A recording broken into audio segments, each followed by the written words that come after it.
A Ti, Senhor, rendemos graças porque o Senhor é muito bom. Nós te agradecemos por mais um dia, sua misericórdia ser renovada em nossas vidas. Santo é o seu nome, maravilhoso é o Senhor. O Senhor é o único digno de ser louvado. O Senhor é o único digno de ser exaltado.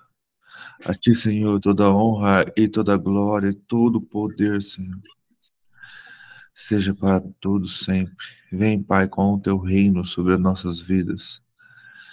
Que a Sua vontade, Pai, ela seja soberana, tanto aqui na terra como ela aí no céu, Senhor. Transforma as nossas vidas para que possamos compreendê-las. Abra os nossos olhos para que possamos ver o que o Senhor tem preparado para nós. Abençoe a nossa nação. Tem misericórdia do teu povo. Abra os teus olhos. Traga aquele avivamento que o Senhor prometeu aos teus profetas. Para que o Brasil, Senhor, se levante e seja aquele último a proclamar o evangelho do teu reino antes da sua volta.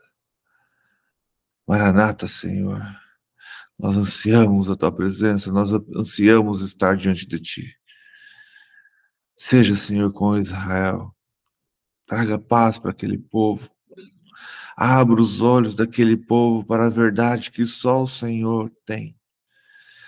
Quebranta aqueles corações, Senhor, para o Messias, que eles entendam que Jesus é o único Cristo, para que o seu nome seja glorificado mais uma vez, para que aquele povo compreenda a sua vontade mais uma vez. Transborda, Senhor, sobre a vida das outras pessoas. Esteja abençoando a vida de cada um aqui presente. Que o Senhor esteja ministrando aos nossos corações. Vem, Espírito Santo, e revela a nós a tua palavra.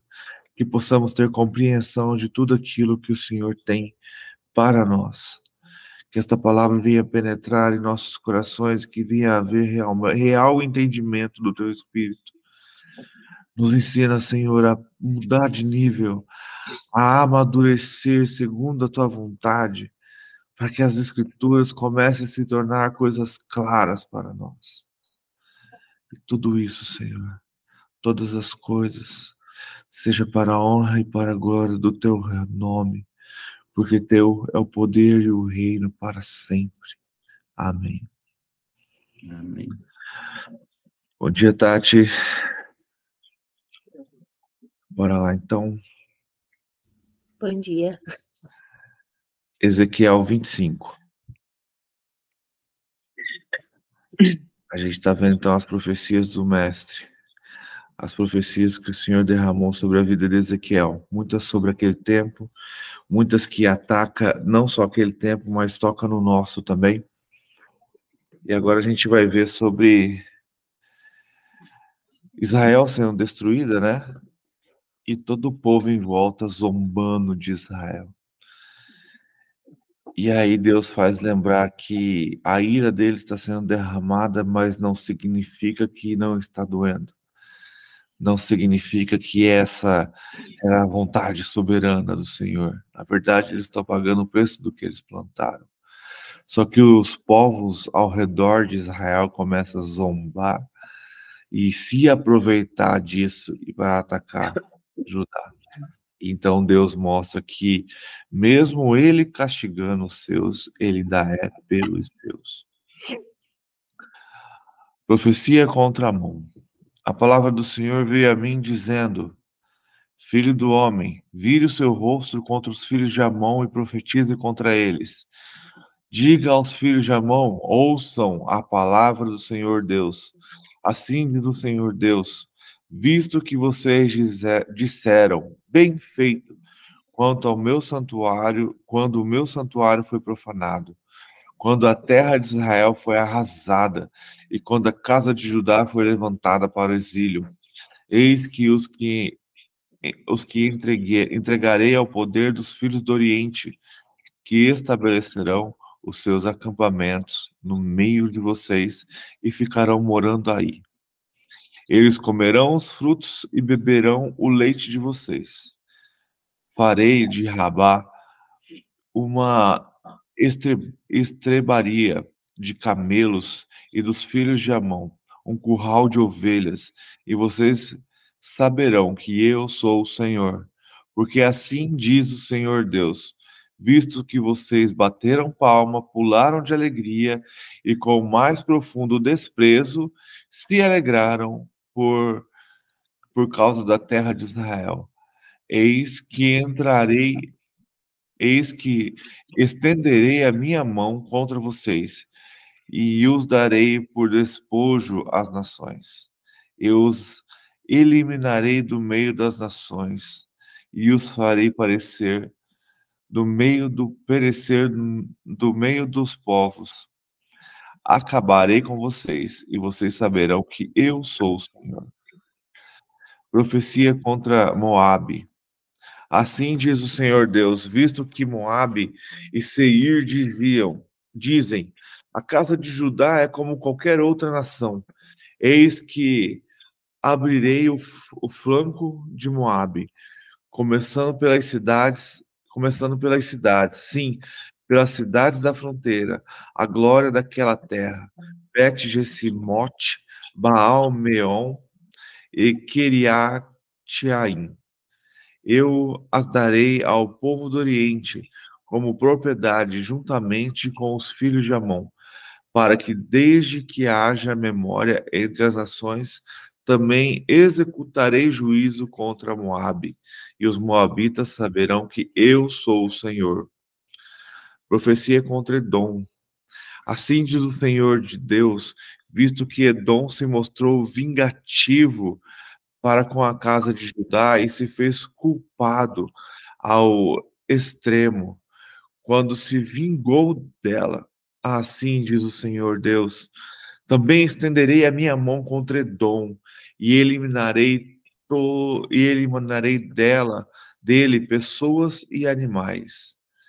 Farei de Edom um deserto e desde Temã até Decã cairão a espada.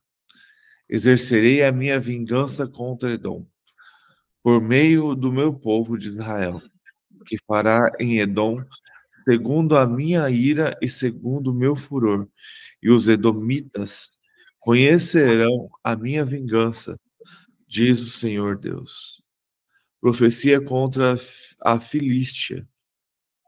Assim diz o Senhor Deus: visto que os filisteus se mostraram vingativos e com profundo desprezo executaram vingança para destruir com inimizade sem fim. Assim diz o Senhor Deus: eis que eu estenderei a minha mão contra os filisteus, eliminarei os queretitas e destruirei o resto da costa do mar. Tomarei deles grande vingança com furiosa repreensão, e saberão que eu sou o Senhor, quando eu tiver exercido a minha vingança contra eles. Então a gente vê aqui Deus fazendo o que era necessário com Jerusalém, o povo de Judá, porque eles estão pagando o preço da colheita, né? Eles estão colhendo aquilo que eles plantaram, a idolatria, a prostituição, o adultério. E aí as tribos vizinhas se aproveitaram do enfraquecimento, zombaram e invadiram e atacaram Jerusalém. Mas lembre, mesmo quando Deus está tratando o seu filho, ele não o abandona. E quando aquele povo falou, não, agora Jerusalém está fraca, não tem mais poder, vamos atacá-los. Deus mostra para eles, não, eu estou tratando o meu filho, eu estou educando, eu estou corrigindo a sua rota, estou corrigindo o seu caminho. E vocês estão fazendo isso? Vem cá, eu vou mostrar para vocês quem é o Senhor, quem eu sou. E começa a castigar também aquelas cidades ao redor. Por exemplo, a gente tem aqui Edom, que seria uma tribo irmã, e acaba abandonando o Judá e acaba abandonando Israel. Então o Senhor os castiga, né? Mostra quem ele realmente é.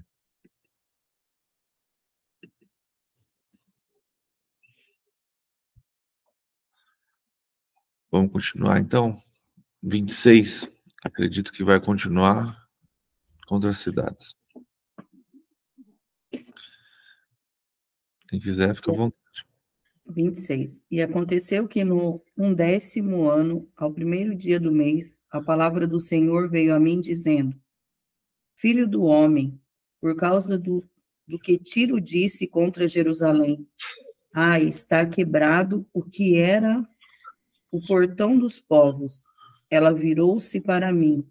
Eu serei reabastecido, agora que ela está assolado.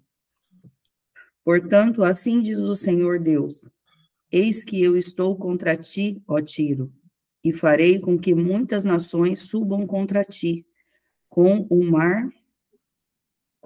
mar faz subir as suas ondas. E elas destruirão os muros de Tiro, e derrubarão as suas torres, e também rasparei seu pó, e farei dela como o topo de uma rocha. Virá a ser um lugar para o estender de redes no meio do mar, porque eu disse, diz o Senhor Deus, e tornar-se-á de despojo para as nações. E suas filhas que estão no campo serão mortas pela espada, e eles saberão que eu sou o Senhor. Porque assim diz o Senhor Deus: Eis que eu trarei sobre Tiro a Nabucodonosor, rei da Babilônia, um rei dos reis do norte, com cavalos e com carruagens, e com cavaleiros, e companhias, e muitas pessoas. Ele matará com a espada as tuas filhas no campo, e ele fará um forte contra ti, e lançará um monte contra ti, e levantará o broquel contra ti. E ele posicionará máquinas de guerra contra os teus muros, e com seus machados derrubará as suas torres. Por causa da abundância de seus cavalos, seu pó te cobrirá. Os teus muros tremerão ao barulho dos cavaleiros e das rodas e das carruagens, quando ele entrar pelos teus portões, como os homens entram em uma cidade rachada. Com os cascos dos seus cavalos ele pisará todas as tuas ruas, matará o teu povo à espada, e as tuas fortes guarnições cairão por terra. E despojarão as tuas riquezas e farão depressa a tua mercadoria, e derrubarão os teus muros e destruirão as tuas casas agradáveis, e deitarão tuas pedras e a tua madeira e o teu pó por meio da água. E eu farei com que o barulho das tuas canções cesse, e o som das tuas harpas não será mais ouvido. E eu farei de ti como o topo de uma rocha. Tu serás um lugar para se estender redes. Tu não serás mais edificada, porque eu, o Senhor, o falei, diz o Senhor Deus. Assim diz o Senhor Deus a Tiro: não tremerão as ilhas ao som da tua queda, quando os feridos chorarem, quando a matança for feita no meio de ti? Então todos os príncipes do mar descerão dos seus tronos, e deitarão os seus mantos e colocarão as suas vestes bordadas. Eles se vestirão de tremores, se assentarão sobre o chão, e tremerão a cada momento, e se espantarão contigo. E eles levantarão uma lamentação por ti, e te dirão: como estás destruído, que foste habitada por homem do mar, a renomada cidade que estava forte no mar, ela e seus habitantes, que fazem com que o seu terror esteja sobre todos aqueles que o assombraram. Agora as ilhas estremecerão no dia da tua queda. Sim, as ilhas que estão no mar turbar-se-ão com tua partida. Porque assim diz o Senhor Deus: quando eu te fizer uma cidade assolada, como as cidades que não são habitadas, quando eu fizer subir o abismo sobre ti, e grandes águas te cobrirem, quando eu te derrubar com aqueles que descem à cova, com o povo do tempo antigo, e te puser nas partes baixas da terra, em antigos lugares assolados, com aquele que descem à cova, para que não sejam habitadas. Eu estabelecerei a glória na terra dos viventes. Eu farei de ti um terror, e tu não existirás mais. Embora sejas procurada, ainda assim não serás achada novamente, diz o Senhor Deus.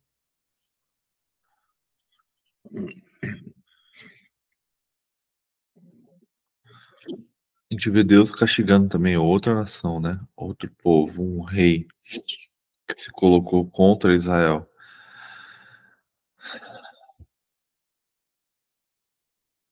Esse tiro era um navio construído. É isso aí. Vamos dar uma acelerada. 27. Quem puder ler.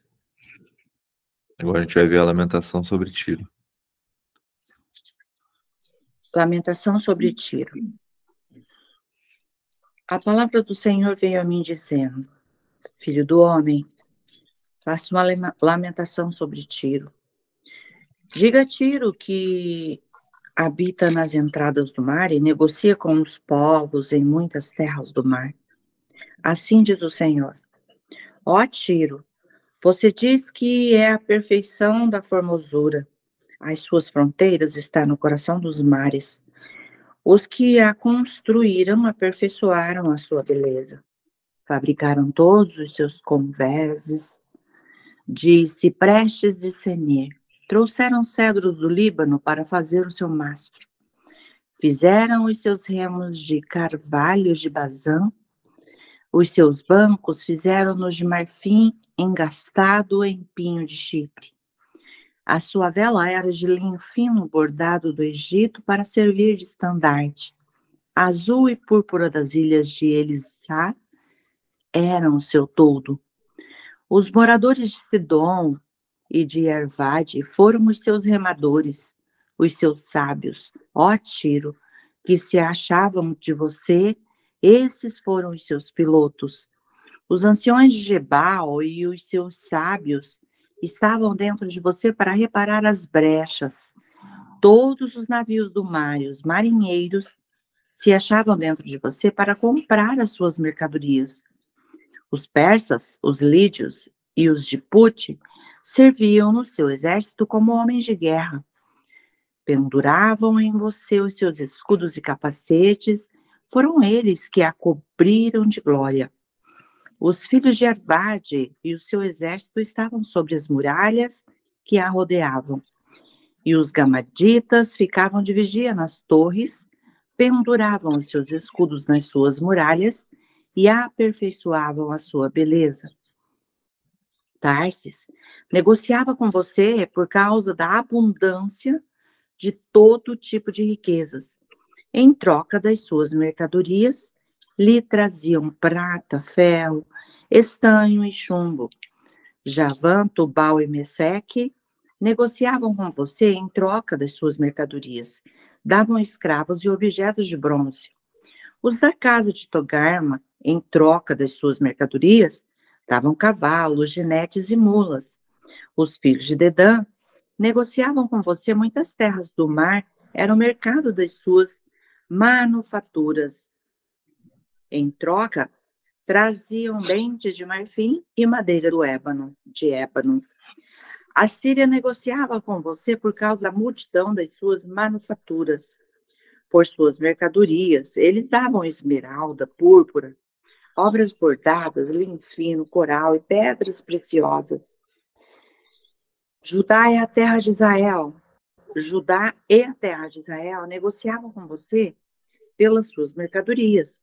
Davam o trigo de Minite, confeitos, mel, azeite e bálsamo. Damasco negociava com você por causa da multidão das suas manufaturas, por causa da abundância de todo tipo de riqueza, dando em troca vinho de Elbom e lã de Saar. Também Dan e Javã e o Sal, pelas suas mercadorias, davam em troca ferro trabalhado, cássia e cálamo, que assim entravam no seu comércio. Dedã negociava com você, trazendo mantas para cavalos. A Arábia e todos os príncipes de Quedar eram seus clientes. Negociavam com você trazendo cordeiros, carneiros e bodes. Nisso negociavam com você. Os mercadores de Sabá e Ramá negociavam com você pelas suas mercadorias. Davam em troca os mais finos aromas, pedras preciosas e ouro. Arã, Cane e Éden, mercadores de Sabá, Assíria e Quilmade, eram seus clientes. Negociavam com você trazendo todo tipo de mercadorias, tecidos de púrpuras e bordados, tapetes de várias cores e cordas trançadas e fortes. Os navios de Tarsis transportavam as suas mercadorias. Você se enriqueceu. Você se enriqueceu e ficou famosa no coração dos mares. Os seus remadores conduziram você sobre grandes águas. O vento leste a destroçou no coração dos mares.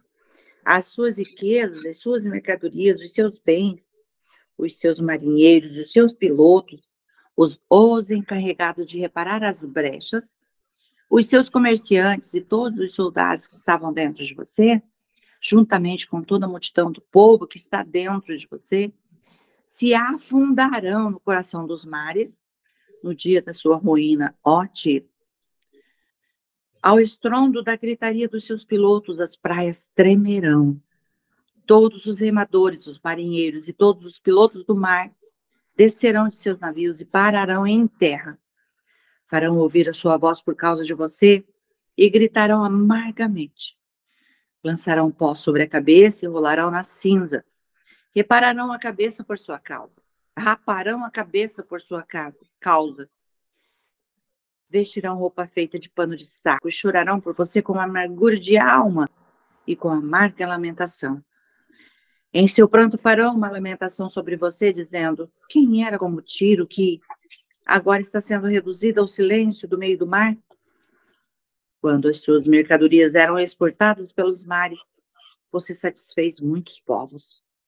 Com as suas muitas riquezas e as suas mercadorias, você enriqueceu os reis da terra. Agora, você foi destroçado nos mares, nas profundezas das águas. Se afundaram as suas mercadorias e toda a multidão que estava dentro de você. Todos os moradores das ilhas se espantam por causa de você. Os seus reis estão apavorados e trazem um medo estampado no rosto. Os mercadores entre os povos zombam de você. Você se tornou objeto de espanto e deixará de existir para sempre.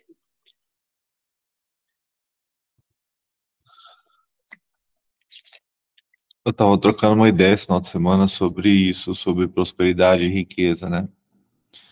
E a gente vê aqui como a cidade de Tiro, como rei, ele era rico e próspero, e por ele ter adquirido tudo isso, quanta sabedoria ele tinha na questão de comércio, né? Ali a gente está no final do 25, fala: você se enriqueceu e ficou famosa no coração dos mares.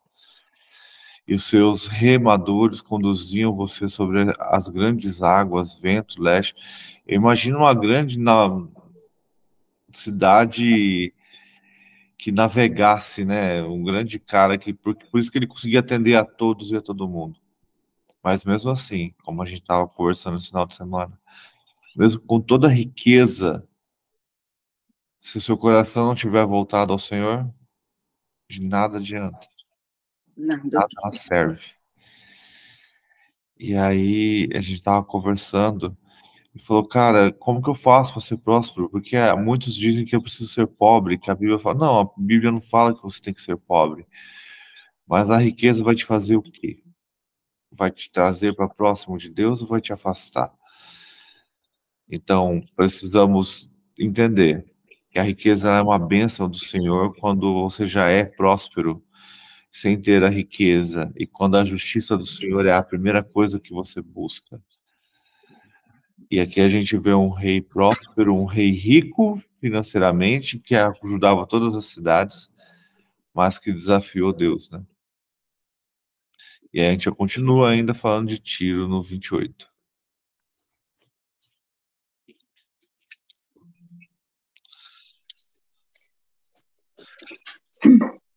(28) Isso.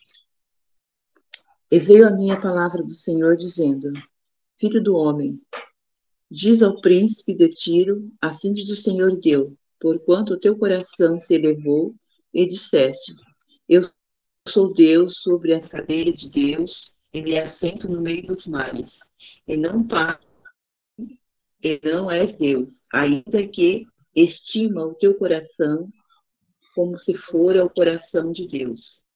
Eis que tu é mais sábio que Daniel, e não há segredo algum que possa esconder de ti. Pela tua sabedoria e pelo teu entendimento, alcançaste a ti riqueza, e adquiriste ouro, prata e os teus tesouros. Pela extensão da tua sabedoria, o teu comércio aumentaste. A tua riqueza eleva-se ao teu coração por causa das tuas riquezas.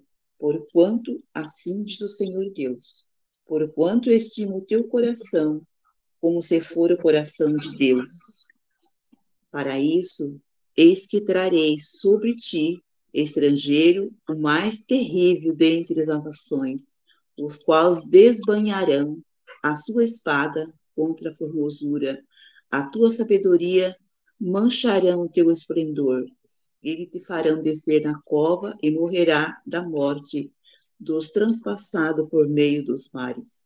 Acaso dirá ainda diante daquele que te matar, eu sou Deus?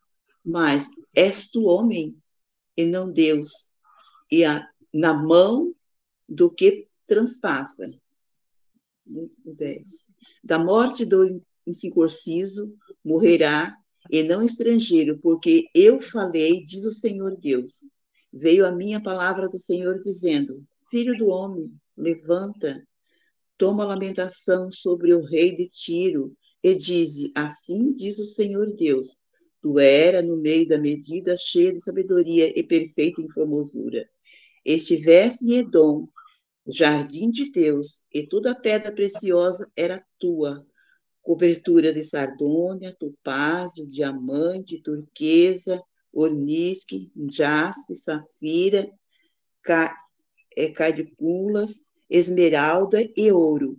Em ti se faziam teus tambores e os teus pífanos no dia em que fosse criado foram preparados. Tu eras o querubim ungido para cobrir, e te estabeleci no nome santo de Deus. Estava no meio da pedra afogada que andava. Perfeito era nos teus caminhos, desde o dia que fosse caído, até se achou iniquidade em ti. Na multiplicação do teu comércio, encher o teu exterior de violência. E pegaste aí se lancei profanando ao monte de Deus, e fiz perecer o querubim, cobridor do meio das pedras de afogueada. Elevou-se ao teu coração por causa da tua formosura, corrompeste a sua sabedoria por causa do teu esplendor por terra.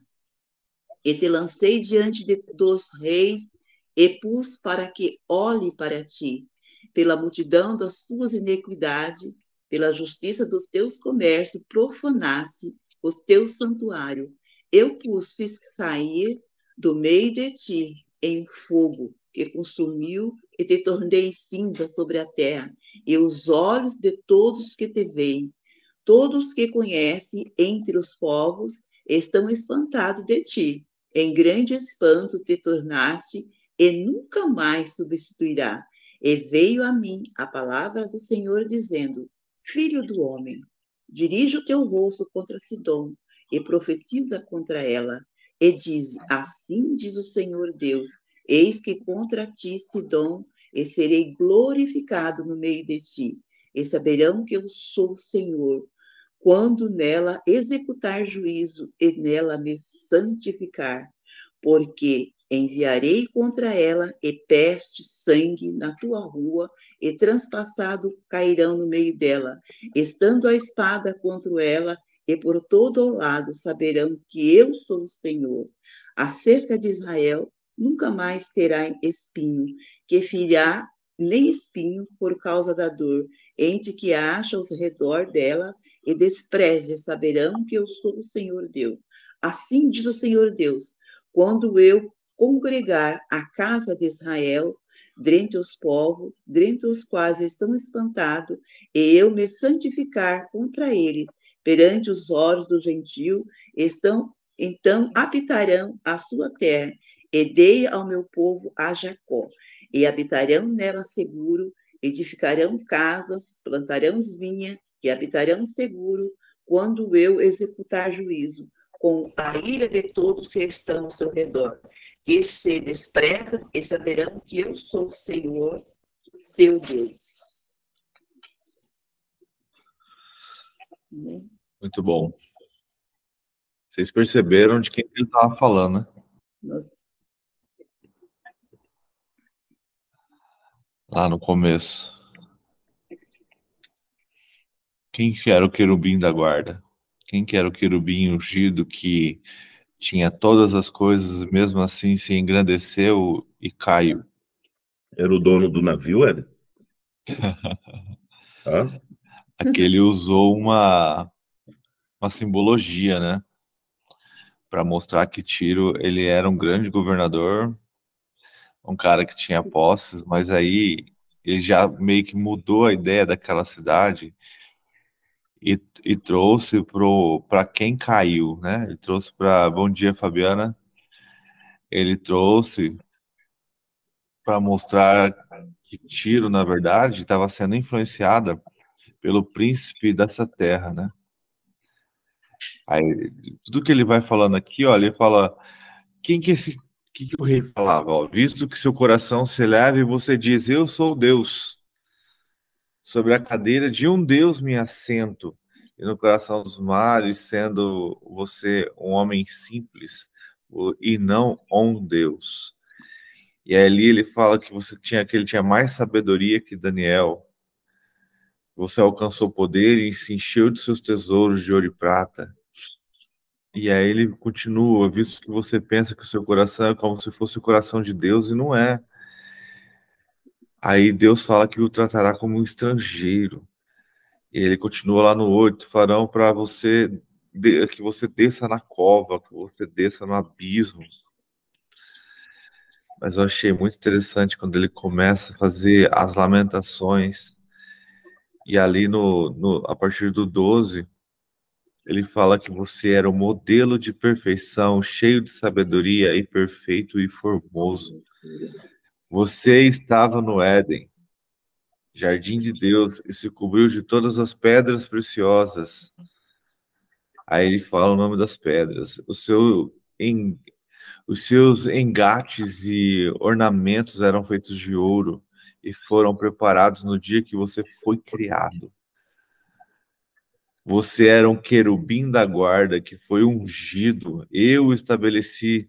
Você permanecia no Monte Santo de Deus e andava no meio das pedras brilhantes. Você era perfeito nos seus caminhos desde o dia em que foi criado, até que se achou iniquidade em você. E aí, no que ele fazia ali, por isso o querubim da guarda, eu profanei e lancei fora do monte de Deus e o expulsei do meio das pedras brilhantes. Então, com todo o seu poder, com tudo que ele tinha, ele começou a enganar aqueles que estavam ao seu redor. Então, você vê aqui que ele está falando de Satanás e que Satanás começou a enganar os anjos do Senhor. Então o Senhor o profanou e o lançou, tirou fora do seu poder e da sua autoridade. Eu gosto muito quando fala assim, como que Miguel foi capaz de derrotar a Lúcifer ou Satanás? Porque as hierarquias são bem diferentes. Aqui ele está falando que ele era um querubim ungido, ele era formoso, ele era um cara que andava ali muito perto de Deus, e a gente tem a ideia de que o arcanjo ele não é isso, ele é uma patente menor. Mas quando você coloca um arcanjo com patente menor derrubando, é mostrando que Deus tirou o poder e a autoridade dele, porque alguém com a patente menor foi capaz de derrotá-lo. Aí lá ele continua, por isso eu o lancei por terra e o coloquei diante de reis para que o contemplem. Então a gente vê aqui quantos reis desta terra adoraram a Satanás por causa da sua riqueza e sua beleza. mas que no final todos serão destruídos por a sua escolha. E por isso, fiz sair do meio de vocês um fogo que consumiu. Eu o reduzi a cinzas sobre a terra e os olhos de todos os que te contemplam. E ele já está mostrando também como será o seu final. E todos conhecerão entre os povos, se espantam por causa de você. E você se tornou objeto de espanto e deixará de existir para sempre. Eu acho muito massa, porque Deus usa, né, de analogias, de histórias, para contar outras histórias, para que haja compreensão. Que ele está simbologicamente mostrando o que aconteceu com o seu querubim ungido, porque que ele se vangloriou e ao ponto dele ter caído. E essa sua queda fez com que ele se achasse Deus aqui na Terra. E no final ele não era. E eu vejo aqui no final que fala das bênçãos sobre o povo de Israel. Eu estava vendo aqui bem no finalzinho algo bem interessante, que a gente pode trazer para aquele povo, para aquela época, porque eles também voltaram para casa. Mas eu consigo avançar um pouco mais, porque no 26 fala que eles habitarão nela seguros, edificarão casas e plantarão vinhas, habitarão seguros quando eu executar juízo contra todos os que trataram com desprezo ao redor deles, e saberão que eu sou o Senhor, o Deus de Israel. Eu só vejo que haverá uma habitação segura para todos aqueles que adoram ao Senhor, quando ele voltar e estabelecer o seu reino sobre a terra. E então, sim, haverá habitação segura. E então, sim, não haverá mais ranger de dente, não haverá mais dor, não haverá mais lágrimas. Isso aqui me deixa também bem feliz, porque a gente precisa entender. O reino do Senhor não é um local que você vai ficar 24 horas só diante de Deus, o adorando, cantando e louvando. É um local onde você também vai plantar vinho, onde você vai trabalhar, onde você vai exercer as coisas que você precisa exercer. O trabalho não vai mais ser castigo, e sim prazer, para que o reino cresça. Adão, quando ele foi feito, ele trabalhou, e aquilo não era castigo, e sim prazer. E eu vejo o reino de Deus dessa forma também. Muitos veem muitas vezes o reino porque fala lá em Apocalipse que o adoraremos, mas vamos trabalhar, vamos continuar a boa obra que o Senhor iniciou lá no jardim. E vamos fazer com que isso seja próspero e maravilhoso e claro, adoraremos ao Senhor também. E sem mais, vendo ele, né? Imagina, contemplando o Senhor e o adorando. Mas também teremos deveres, teremos coisas para fazer, para que a terra seja sarada e haja transformação de tudo aquilo que Deus criou. E às vezes eu falo para as pessoas que na eternidade vamos trabalhar, as pessoas ficam frustradas, porque, pô, eu já trabalhei minha vida inteira lá, vou ter que trabalhar de novo. Mas entendam que para nós trabalho é castigo, mas quando o castigo for finalmente consumado, ele não será mais castigo, e sim será prazeroso. Esse capítulo, ele fala muito sobre o orgulho, né? Aí tem um comentário aqui do lado que eu achei interessante. Fala assim, o orgulho é sorrateiro. Ele pode se disfarçar de algo que soe mais aceitável, como autossuficiência, independência ou autoconfiança. O orgulho penetra o coração e antes que você se dê conta, pode estar levando a tomar decisões sem pedir, em primeiro lugar, orientação a Deus. O orgulho a torna suficiente, autossuficiente, em vez de dependente de Deus, e pode persuadi-lo e justificar seus pecados. O orgulho a leva a pensar que Deus não sabe o que é melhor, mas sim você. O orgulho lhe diz que todos os seus feitos foram obras suas. Quando seu orgulho tentar se impor, lembre-se de que só existe um Deus, e ele não é você. O preço do orgulho é a autodestruição.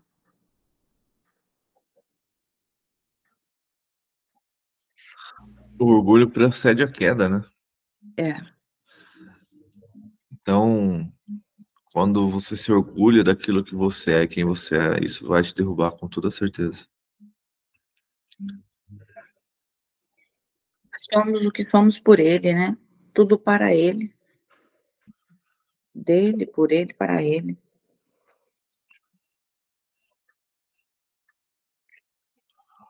Fala lá, Neide. Não, eu estava vendo aqui, né? Por que aconteceu tudo isso? Ele tinha esse comércio forte, era soberano naquilo que exercia, mas quando a gente lê aqui o versículo 3, 4 e 5, a gente entende mais ou menos o que aconteceu. Como tudo começou, né? Porque ele vai falar assim, ó, eis que tu és mais sábio que Daniel, e não há segredo algum que possa esconder de ti. Aí ele fala assim, ó, pela tua sabedoria e pelo teu entendimento alcançastes para ti riquezas e adquiriste ouro e prata nos teus tesouros. Ou seja, ele enriqueceu porque havia sabedoria para isso. Ele tinha um conhecimento, que era aquela função que ele exercia, né, o trabalho, e através dessa sabedoria ele adquiriu toda essa riqueza. Mas aí ele fala, aí por conta de tudo isso que ele adquiriu, o que aconteceu? Pela extensão da tua sabedoria no teu comércio, aumentaste as tuas riquezas e elevaste o teu coração por causa das tuas riquezas. Então, a partir do momento que ele começou a prosperar muito, ele começou a adquirir muito ouro, vamos dizer assim, muitas riquezas, ele deixou entrar no coração dele. Ali que começou toda a ruína, porque ele fala assim, ó, portanto, assim diz o Senhor Deus, porquanto estimas do teu coração, como se for o coração de Deus. Então, começa tudo aonde? No nosso coração. É onde começa tudo. Daí ele vem fazendo toda a comparação, né? A partir daí em diante, ele compara o orgulho que entrou no coração do rei de Tiro, mesmo que entrou em Satanás, né? Antes querubim de luz, né? E se tornou quem se tornou por conta de uma única coisa, o orgulho. Porque ele era ali para ser, vamos supor assim, um guarda, cuidar de tudo, mas ele queria ser igual a Deus. E a mesma autoridade de Deus, por conta do quê? Do que corrompeu no coração dele, né? É isso que eu achei. Ele levou para o coração dele, colocou no coração dele o orgulho ao ponto de achar que as riquezas, toda a sabedoria que ele adquiriu, se comparava a Deus, né? Vamos dizer assim. Mas aí ele viu que não tinha como. E a mesma coisa que ele possuía, né? O querubim também possuía, porque você vê, ele detalha todas as pedras, tudo que estava a dispor dele ali, né? Vamos dizer assim. Toda a riqueza que havia nele.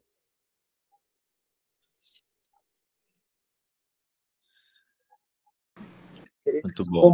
A confiança mesmo em si é praticamente uma autodestruição, né? A pessoa vai, eu sou inteligente, eu sou isso, eu conquisto isso, venho eu, e esquece que tudo vem de Deus, tudo é para Deus, né? E aí é onde mora o perigo.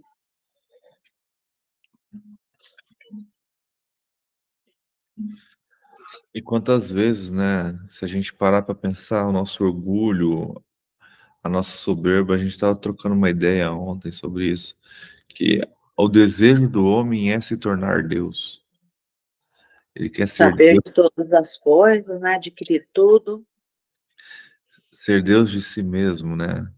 Querer ter posses, querer ter entendimento, querer conquistar as coisas ao ponto.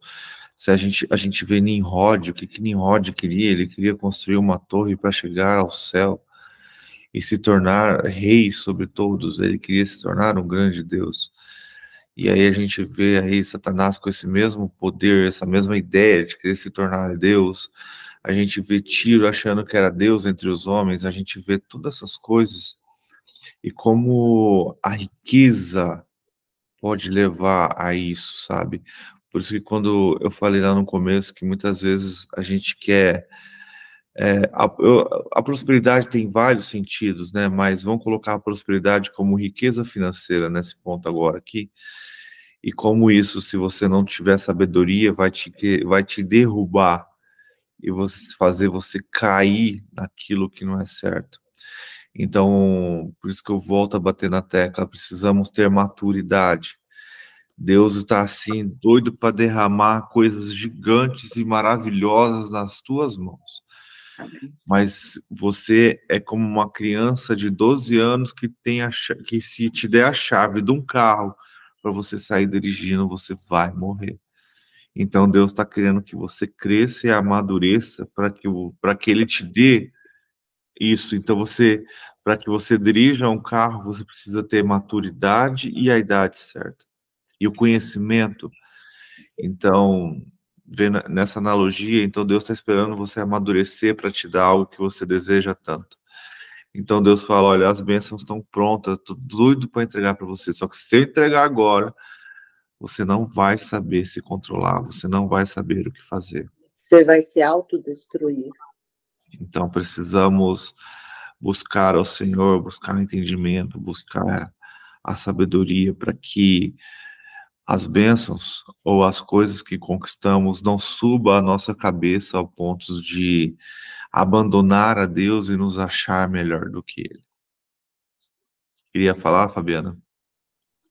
Amados, eu peço até desculpas, porque eu ainda estou tentando identificar o texto que vocês estão fazendo a leitura. A gente está lendo Ezequiel. Ah, sim. E a gente leu o capítulo 20, a gente leu 25, 26, 27 e o 28. Então, nesse momento eu vou beber da leitura, e aí nos próximos encontros eu me intero e a gente interage. Fica à vontade, fica à vontade. E já vai dar 6 horas, então a gente vai deixar o 29 para amanhã. Mas ficamos com isso na cabeça, né? De que para que a sabedoria faça com que a gente cresça cada vez mais no Senhor e não nos afaste do Senhor. E que quando Deus derramar da sua graça e da sua bênção sobre nós possamos prosperar nele, né? A gente aprenda a buscar a sua justiça e todas as suas coisas, outras coisas serão acrescentadas. O que eu acho muito interessante aqui, que, cara, o que a gente vê? Tudo começa e tudo termina no coração. Tudo começa porque, você vê, a partir do momento que ele deixou com que a riqueza, com que a glória, com que tudo que ele possuía entrou no coração e encheu de orgulho, começou a queda. Então, a queda não começa na perca das coisas, a queda começa quando eu deixo no meu coração entrar sentimentos facciosos que me afastam de Deus, né, vamos dizer assim, da essência. Porque aqui no 16 e no 17, ele ainda vai falar, no 16 ele fala assim, na multiplicação do teu comércio, encheu o teu interior da violência e pecaste, por isso te lancei profanado no monte de Deus, e te fiz perecer, ó querubim, cobridor do meio das pedras afogueadas. Ou seja, no momento que era para, vamos dizer, ter uma atitude diferente, ele deixou que tudo aquilo corrompesse e contaminasse o interior dele. Ali começou toda a maldade, né? E aí no 17 ele vai falar assim, elevou-se o teu coração por causa da tua formosura, corrompeste a tua sabedoria por causa do teu resplendor.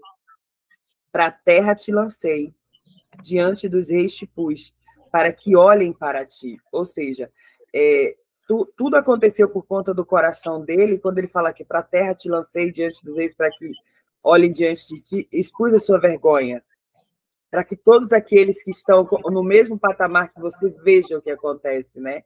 Vamos dizer assim, porque ele lançou diante dos reis, as autoridades, vamos dizer assim, eu expus você para que possa ver que o que você deixou entrar no seu coração, o que você deixou se contaminar, olha o estado que você está agora.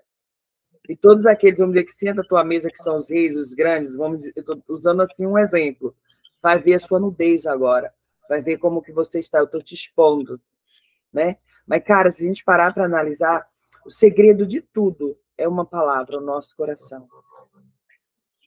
Aonde ele está, né? É onde está, porque assim, não tinha pecado nenhum em ele ser rico, em ele ter esse Sim. conhecimento, a sabedoria, essa prosperidade, não tinha erro nenhum nisso. Mas não colocasse o coração como o Deus ali, vamos dizer. Tudo que eu possuo é o meu Deus, e eu deixo entrar no meu coração. O orgulho é o ponto de achar que eu sou soberano, que eu sou o que faço, eu sou o que detenho tudo, né? E aí esqueço a soberania, a glória que tem que ser dada toda a quem? A Deus, que deixa entrar no meu coração esse orgulho. E isso serve para tudo, né? Quando a gente fala de riqueza, mas outras coisas também, porque às vezes o orgulhoso não é só rico, muito pelo contrário. Tem pessoas que possuem muita riqueza e têm uma simplicidade, uma humildade que é surreal. E já tem aquelas pessoas que muitas das vezes não possuem nada financeiramente falando, mas é soberbo, arrogante, prepotente, gosta de humilhar os outros, eu estou sempre por cima, tem uma personalidade altiva. Então, tipo assim, é orgulhoso na essência. E muitas das vezes Deus permite estar sempre sendo humilhado para poder entender. E precisa trocar o coração, né? Que é a raiz de tudo. Então, o orgulho não vem só pela riqueza. Tem pobre orgulhoso, improdutivo orgulhoso. Você tem pobre orgulhoso que é pior que rico. O improdutivo é orgulhoso, ele se torna pior ainda, porque não tem mais o pouco que tem, acha que... Mas é uma coisa que a gente precisa quebrar. Deus não é e nunca será contra a riqueza ou contra a prosperidade. Ele é contra o que o seu coração se transforma com tudo isso. Então, às vezes, por conhecer o seu coração e estar tratando você ainda, você não vai ter essa riqueza. Mas porque ele sabe que se você a tiver aí, seu coração, como a Neide está falando, não tiver tratado, você vai cair, vai se afastar dele. E essa não é a vontade dele. Só que entenda, Deus não te fez para ser pobre, mas você precisa mudar de fase, você precisa crescer, você precisa ter a certeza de que aquilo, se Deus te der prosperidade financeira, você vai fazer o que com esse dinheiro? Você vai fazer com que o reino dele se multiplique ou você vai se afastar? Porque o orgulho, como a gente falou, está no coração. Então, precisamos tratar o nosso coração para que sejamos humildes, para que sejamos obedientes. Na palavra do Senhor, a palavra obediência sempre vem à minha mente, porque todos perecem e todos pagam por falta de obediência ao Senhor. E como isso é sério, tanto naquele tempo como hoje. Mas, Éder, como que eu vou ser obediente? Conhecendo a palavra. Se você não conhecer a palavra, você vai ser obediente ao quê? E aí as pessoas se prendem e se pautam somente nas leis, né? Nos 10 mandamentos. Jesus nunca refutou elas. Só que aí a gente tem uma hipergraça hoje que fala que a lei não existe mais. Jesus nunca disse que não existe. Ele só simplificou. Se você pegar lá os 10 mandamentos, que é o princípio de tudo ali, no começo é amar a Deus sobre todas as coisas. E no final é amar o próximo como a ti mesmo. É um resumo de tudo aquilo. Então Jesus nunca mudou a ordem. Só que precisamos primeiro aprender a obedecer. O que ele mudou foi a maneira de sermos salvos. E eu vejo que isso foi distorcido de tal maneira que não nos preocupamos mais com o próximo, amamos a nós mesmos acima de, às vezes, até do próprio Deus, e como isso tem ferido e transformado pessoas tão orgulhosas e tão terríveis nessa humanidade.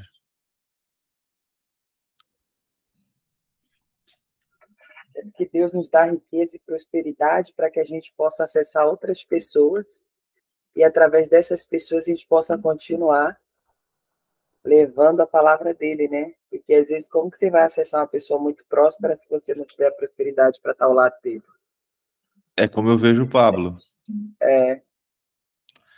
Eu já falei para Márcio uma vez que Deus preparou, eu acredito que nem todos têm a capacidade de tomar as pancadas que ele toma, por causa do que ele é, de como ele tem feito, mas que Deus o preparou e deu essa riqueza para que ele alcance pessoas que têm essa mesma riqueza. Porque quando você... Eu estava conversando isso com o pastor. Quando você evangeliza, transforma o coração de pessoas que já são milionárias, bilionárias, e essas pessoas começam a derramar do reino, você consegue imaginar quantas pessoas ela consegue atingir dentro do seu ecossistema? E como que alguém que não tem nada, nem o acesso, vai chegar nesses caras para ver essa transformação? Então Deus faz todas essas coisas. Eu vejo, e eu vejo Deus usando a vida dele para isso, sabe? Para prosperando a vida dele, para que ele alcance esses tipos de pessoas, para que o reino seja cada vez mais alcançado por pessoas assim, porque o derramar acaba sendo maior. Só que muitas vezes, muito de nós, se tivesse na pele, não estou querendo nunca vangloriar ninguém, mas honrar as decisões, e a gente sabe que mesmo a gente tendo só um pouquinho, quando começa a apertar o calo, a gente já quer pular fora do barco. Agora você imagina, tomar pancada de todos os lados e mesmo assim permanecer no Senhor. Não é fácil. E está havendo uma transformação de muitas gerações, de muitas pessoas, pelo privilégio que Deus deu. Muito bom. E os últimos versículos a gente vai ver que sempre Deus fala assim, ó, e saberás que eu sou o Senhor. E saberás que eu sou o Senhor, seu Deus. Por quê? Eu vou fazer tudo isso para te dizer o seguinte, todo orgulho que você tem, toda riqueza, não adianta de nada se eu não tiver como centro da tua vontade, né? Então eu vou expor a tua vergonha, vou expor tudo isso para que você saiba que eu sou o Senhor. Oh, Deus, é isso aí. Fechou, gente? 6:10 já. Acho que a gente evoluiu bastante hoje, a gente entendeu, né, que o orgulho precede a queda. Frasezinha velha. Mas que faz real sentido. Vamos orar para estar encerrando? O Douglas, pode orar pela gente? Amém. Te damos graças, Deus, por mais essa manhã, pelo fôlego de vida, pela saúde, pela casa, pela família, principalmente pela tua palavra, qual nós temos aprendido, temos transbordado, temos passado aquilo que o Senhor tem nos mostrado aqui, todas as manhãs também. Que possamos dar continuidade, Senhor. E que o Senhor venha falar aos nossos corações todos os dias, através da sua palavra. Que esse orgulho caia por terra, que a desobediência caia por terra, que a prepotência, a arrogância, tudo aquilo que nos afasta da tua palavra, de ti, Deus. Que fique longe de nossas casas, fique longe da nossa família, que não se levante diante de nós. Que a tua graça prevaleça, Senhor. Te dou graças, Deus, mais esse dia, por cada vida aqui presente, por aqueles que não puderam participar, por algum motivo, o Senhor sabe. Que o Senhor esteja visitando cada coração nessa manhã. E nesse dia de hoje, Deus, esteja conosco, por onde estivermos, Pai. Te louvo e te agradeço por mais esse dia e pela tua palavra. Em nome de Jesus, amém.